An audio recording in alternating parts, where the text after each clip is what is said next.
നമസ്കാരം, ഋഷിഭോക്തം ചാനലിലേക്ക് ഏവർക്കും ഹൃദ്യമായ സ്വാഗതം.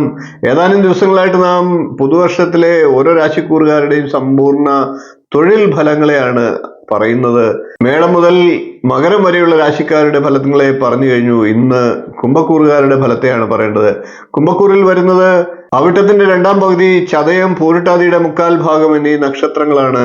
ഇതിനു മുമ്പ് നമ്മൾ ഓരോ രാശിക്കാരുടെയും ഓരോ നക്ഷത്രക്കാരുടെയും പ്രത്യേകമായിട്ടുള്ള സമ്പൂർണ്ണ പുതുവർഷ നക്ഷത്ര ഫലത്തെ പറഞ്ഞു കഴിഞ്ഞു. ആ വീഡിയോകൾ കണ്ടിട്ടില്ലാത്തവർ കാണുക.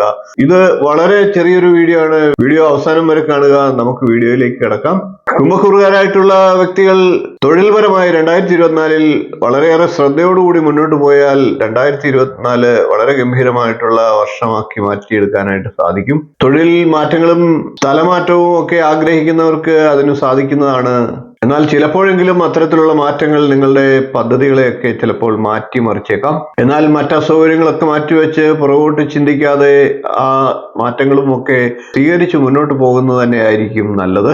പുതിയ ചുറ്റുപാടും പുതിയ കൂട്ടുകാരെയും ഒക്കെ തൊഴിൽ രംഗത്ത് ലഭിക്കാനുള്ള സാഹചര്യം ഉണ്ടാകും. അങ്ങനെയുള്ളവർ നിങ്ങളുടെ മുന്നോട്ടുള്ള സുഗമമായിട്ടുള്ള പ്രയാണങ്ങൾക്ക് വഴികാട്ടികളുമാകും, സഹായികളുമാകും. അതുകൊണ്ട് തന്നെ തൊഴിൽ രംഗത്ത് പുതിയ ആൾക്കാരുമായി സൗഹൃദം പങ്കിടുമ്പോൾ വളരെ ശ്രദ്ധിക്കേണ്ടതുമാണ്. സർക്കാർ സംബന്ധിച്ചുള്ള എഴുത്തുകുത്തുകളൊക്കെ വളരെ ശ്രദ്ധിച്ച് കൈകാര്യം ചെയ്യുക. നികുതി പോലെയുള്ള കാര്യങ്ങളൊക്കെ കൃത്യമായി കൈകാര്യം ചെയ്യുക. അല്ലാത്ത പക്ഷം പ്രശ്നങ്ങൾ ഉണ്ടാകാൻ സാധ്യതയുണ്ട്. ഇത്രയും കാര്യങ്ങളാണ് കുംഭക്കൂറുകാരെ സംബന്ധിച്ച് തൊഴിൽപരമായി 2024 പറയാനുള്ളത്.